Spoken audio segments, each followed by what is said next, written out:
That's been the great thing about my career until the guy I'm playing now, is that people went, you're in that, you did Troy, oh, you did Super Troopers, oh, you did that. That's what I call being an actor.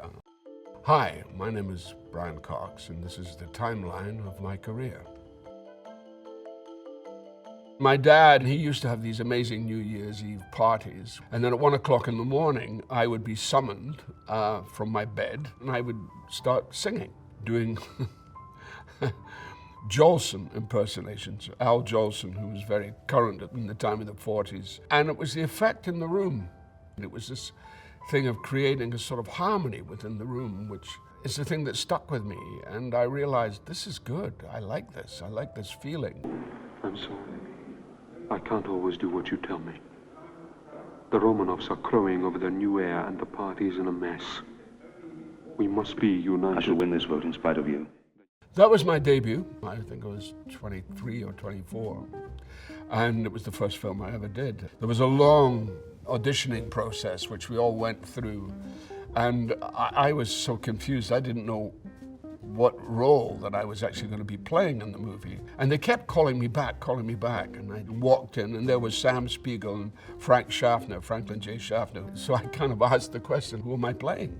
Am I playing, is it Kerensky or is it Trotsky? And he looked at me, and I swear to God, this is what he said. He said, Kerensky, Trotsky, you're in the picture.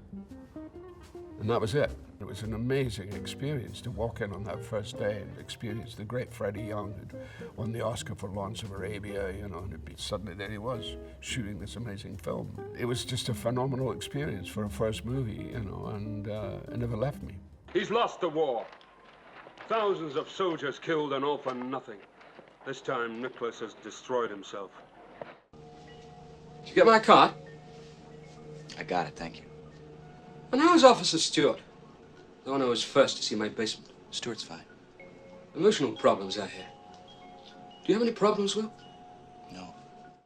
I remember talking to Kevin Kline, who had actually turned down the part of William Peterson, because he said, that kind of movie scares the shit out of me. He said, I wasn't sure I wanted to be involved in it. I played a lot of characters who are questionable. The interesting thing about those characters is how you make them work, is how you make them human beings. I realized that one had to get inside the skin of somebody like Lecter. I watched a lot of interviews with Ted Bundy.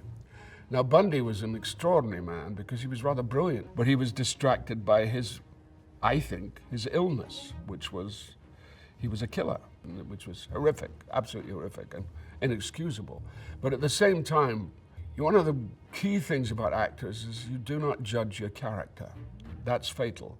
As soon as you judge your character, you're putting a bias, you're directing it in one way, whereas you have to present the man as he is. My belief is the more you present somebody as he is, the more scarier they become, because it all seems so rational, but actually it's deeply disturbed. And that's what becomes disturbing for the audience, is the rationality of somebody's behavior, which is pretty vile. So there was less of the sort of presentational, brilliant stuff that happened in Silence of the Lambs with the extraordinary and wonderful Tony Hopkins, who is a genius actor. There's no question about it.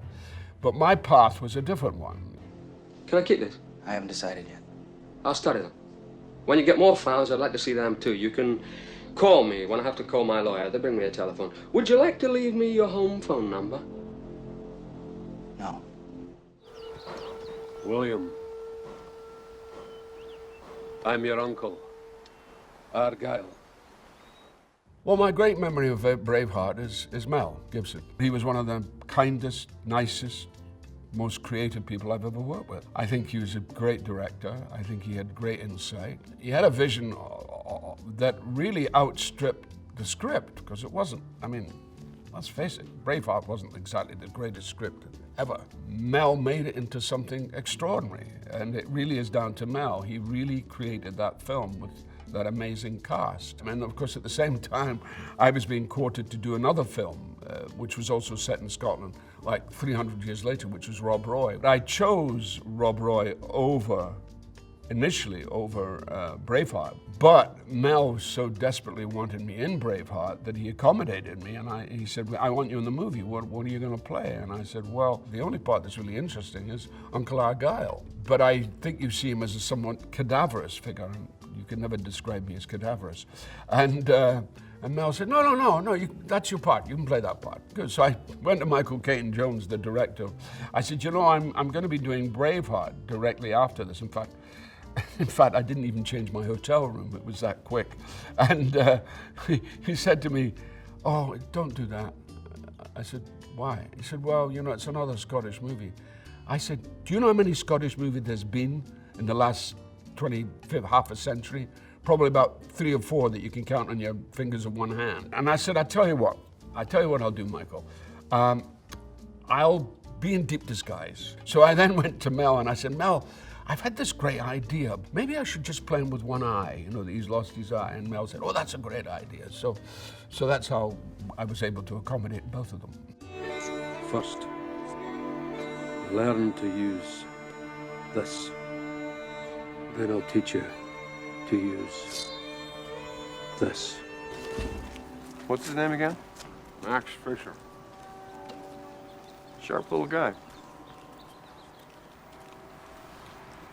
He's one of the worst students we've got. I like working with new and young directors, untried directors. There's a kind of clumsiness about them, and that's okay, because they're just, they're trying it out. Sometimes it can be a pain in the ass. A lot of them are. But sometimes they're quite exquisite. Wes Anderson was of the exquisite variety. And he's an astonishing talent, Wes. And you couldn't say no to Wes. For me, it was the first of my American movies, so it was important for me to do as many films. I mean, I did 5 films in my first, all of which were not particularly wonderful. But then when I finally did something like Rushmore, I suddenly thought, well, here I am working with a genuinely great talent. And I worked with Jason Schwartzman, who was not well. He'd been ill during the filming. You never saw it. He was incredible. And Wes was quite tough on the takes. In fact, I had to say at one point, I said, Wes, if you keep stopping Jason every time he says a line, we're not going to get a flow on this scene whatsoever. See, I'm quite opinionated. But he was great. He was wonderful. He's just a wonderful director and an original, as he has become more and more, an original talent. We're putting you on what we call sudden death academic probation. And what does that entail? It entails that if you fail another class, you'll be asked to leave Rushmore. In other words, I'll be expelled. That's correct. I got the latest shit list, gentlemen. It's down to Flagstone, Deerlick, and us. And if we keep up these low numbers, you can bet your sweet butts we're gonna get the big, ugly axe. Why would you do that film, people said. And my thing is always to go to the polaric difference from something. So if I do something, I want to go to the opposite pole of it. And there's nothing more of an opposite pole than Super Troopers. But the film was wacky. It was wonderful. And of course now people, it's a cult movie, and people recognize me from that movie. Which makes them not shenanigans at all, really. Evil shenanigans. I swear to God, I'll pistol whip the next guy that says shenanigans. I love that phrase, shenanigans. I won't put up with any of your shenanigans. I just love that. It's such an Irish phrase. Enhance. Enhance. Just print the damn thing. Then you, my friend, don't know crap about life. And why the fuck are you wasting my 2 precious hours with your movie?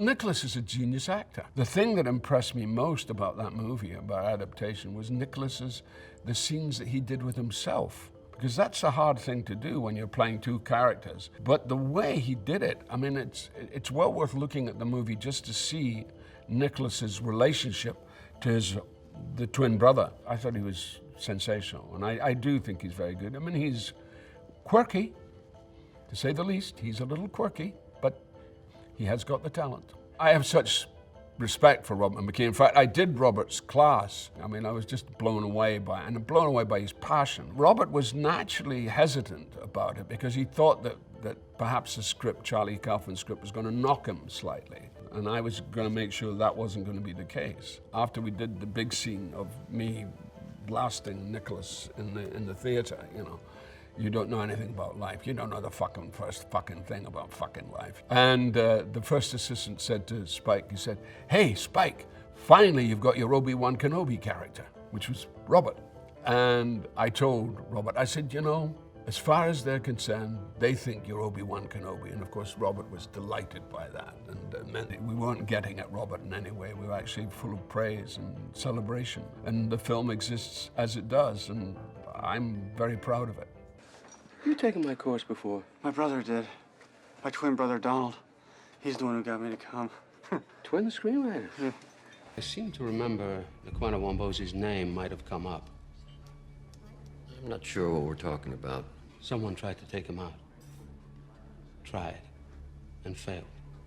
The director of Bourne Identity was Doug Liman, who again I have enormous respect, and he's hell of a creative. I mean, that amazing sequence where he jumps from the top of an apartment down the middle of this circular staircase, and it was Doug's idea that somebody fell that broke Matt's fall so that he could survive, and it was a genius shot. And I loved working with Matt Damon, who was absolute delight as an actor. And when we were doing it, I thought this could go somewhere, and it did. Doug was always annoyed that I got killed in the second movie, and I said, I'm fine, I can live with it, I'll go on to something else. What, you have a better idea? Well, so far you've given me nothing but a trail of collateral damage from Zurich to Paris. I don't think I could do much worse. Well, why don't you go upstairs and book a conference room? Maybe you can talk him to death. I like your land. I think we'll stay. I like your soldiers, too. They fought bravely yesterday.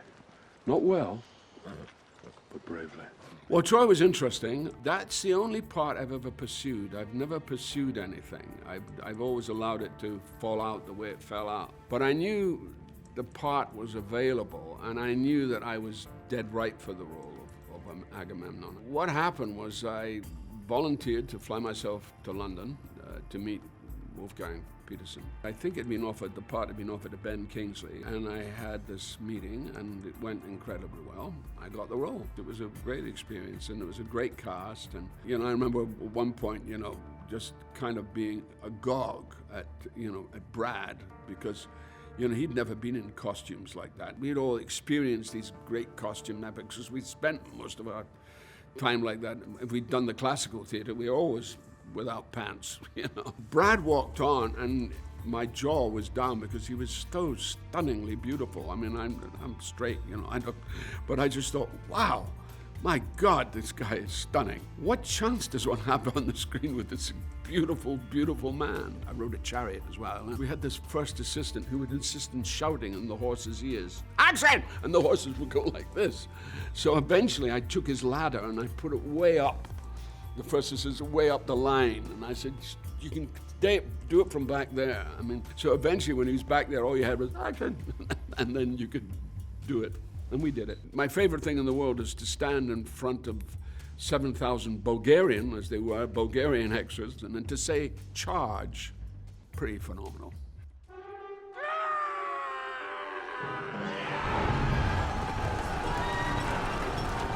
Yeah, you need all of us. You need a supermajority, and we can kill it. And we will. You're playing toy fucking soldiers! My manager rang me up and said they are doing this show about a family, a media family, and they're interested in you in playing the head of the family. I believe, and this was the rumor, it's not definite, he said, I believe it's a one-season part, that you would be dead at the end of the first season. I said, oh, okay. And I liked the pitch. I thought it was a really interesting pitch, and I liked the idea, and it seemed to me that it was very much in the line of stuff I had done, but very different. So we had a meeting, which was a virtual meeting. Adam McKay was in LA on the phone.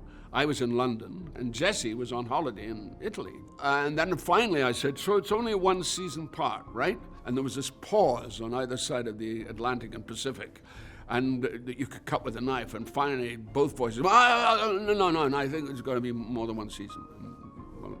subsequently, of course, it has been more than one season. My instincts are very good. I could feel that there was something really considerable about this. In the first episode, I was originally born in Quebec, so I thought, I'm not very good at Canadian, but I've spent a lot of time in Vermont, so I decided, maybe a sort of that kind of accent around that, the Canadian border will do, so I did it. And then finally in the 9th episode, Peter Friedman, who I'm constantly firing and rehiring in the show, he came to me and he said, they've changed your birthplace. And I went, what do you mean? He said, well, you're no longer born in Quebec. I said, so where am I born now? Somewhere called Dundee, Scotland? I said, but that's where I was born. And Peter said, well, that's a coincidence. I said, yeah, it's a hell of a coincidence. And then I went over to Jesse. I said, what's going on? He said, we thought it'd be a little surprise. I said, it's a hell of a surprise. As I say, for 9 episodes, I've been playing this guy from Vermont, Quebec area. And suddenly there I am now, throwing arms. Yeah, but you've been here a long time and you left very early. I said, oh, well, that's reassurance, thank you. Part of the thing about Succession is the improvisation becomes like the bread round the sandwich, which is the scene. So we kind of do that. And sometimes it flows in and sometimes we don't use it at all. And I think that was also the other thing about Succession, that I knew this was something that people had not seen before, dealing with truly describably despicable people in a way, but dealing with it in a way that's examining where we've arrived at in our society. If you look at the show very carefully, he's damned as the most horrible man in the world and what have you. But all he's trying to do is find a successor for his business. That's ostensibly what he's trying to do. And he's hoping that his kids step up to the mark. But week by week, they do not step up to the fucking mark. So that becomes the problem of dealing with those children. And they're exceptional. I mean, the great thing about Succession is our cast. We have a stellar, brilliant cast, and every single one of them just hit the mark every time. The one downside, well, it's also an upside, is I've lost my anonymity. For years people would say, you're that guy from, didn't you do, and then they would all come up, people would meet me and they'd all come up with different projects. But I was always that sort of bobber and weaver. It just stopped. It has come to a kind of full stop.